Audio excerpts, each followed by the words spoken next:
ကဘာပေါ်ကလူသားနေဟာတနေရာကနေတနေရာကိုဆက်သွယ်ပြောဆိုရမှာတိကျတဲ့အချိန်နဲ့နေရာသတ်မှတ်ချက်ကိုအမြဲတမ်းလိုအပ်နေခဲ့ကြ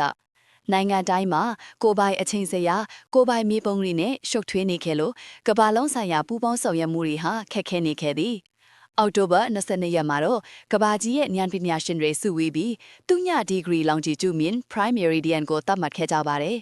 ဗြိတိန်နိုင်ငံ Greenwich မြို့ကိုဖြတ်သွားတဲ့ဒီမင်ဟာကမ္ဘာလုံးဆိုင်ရာလိုင်းညွှန်မှုအချိန်စရာနဲ့အာကာသတိုင်းတာမှုတွေအထက်စံနှုန်းတစ်ခုဖြစ်လာခဲ့သည်။ဒီလိုသတ်မှတ်နိုင်ခဲ့တာကြောင့်ကမ္ဘာကြီးတစ်ခုလုံးဟာနားလည်မှုတစ်ခုတည်းအောက်ကိုရောက်ရှိလာခဲ့ပြီးပုံမညီညွတ်တဲ့ကမ္ဘာအတိုင်းဝိုင်းတစ်ခုပေါ်ပေါက်လာခဲ့သည်။ဒီနေ့ဟာကမ္ဘာမြေပုံနဲ့အချိန်တိုင်းတာမှုရဲ့မရှိမဖြစ်နေဖြစ်ပါရဲ့။တင်းငယ်အမြင့်ကြောင်းတစ်ခုကနေကမ္ဘာလုံးဆိုင်ရာဆက်သွယ်မှုနဲ့စီကံတစ်တွေကိုဘလို့ဖန်တီးနိုင်တယ်ဆိုတာကိုဒီနေ့ကသက်သေပြနေပါတယ်။တင်ပပမှာတည့်ရက်လမ်းကြောင်းသို့မဟုတ်အချိန်လေးကိုစနစ်တကျဖြစ်အောင်ကူညီပေးခဲ့တဲ့အရာတစ်ခုအကြောင်းကိုမှတ်ခတ်မှပြောပြပေးခဲ့အောင်နော်